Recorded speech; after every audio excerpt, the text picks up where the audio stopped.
Hey, last weekend I saw The Last King of Scotland in a local theater. Now, I usually try to avoid going into a movie with too much knowledge about what's actually happening so that I can, get a fairly unbiased view of it. I won't be expecting very much, and I try to avoid too many reviews, but this I knew was supposed to be really good. I had heard that it was up for some Oscars, and that reviews had been coming out very strong. All I really knew about the plot was that it was about Uganda and a Scottish guy. So I was pretty even on that front. The movie is primarily about the Ugandan dictator Idi Amin and a Scottish doctor that goes to Uganda for humanitarian work and ends up befriending Amin and becoming his personal doctor.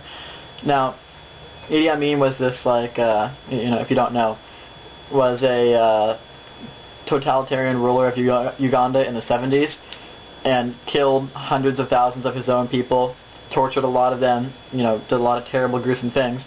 But that's really not what the movie's about.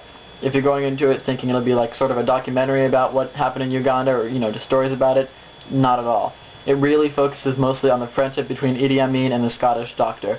There's really only one scene where it shows any sort of torture that he's committed, Idi Amin, and then there's one or two other scenes that are kind of gruesome, but generally it's just highlighting the personalities of the two men. Idi Amin is like a really genuinely charismatic man, which is odd for a dictator, especially in movies where they're usually shown as, these terrible, disgusting people that are heartless. He's really shown as, you see him playing with his kids, and he's a family man. He's just, loco.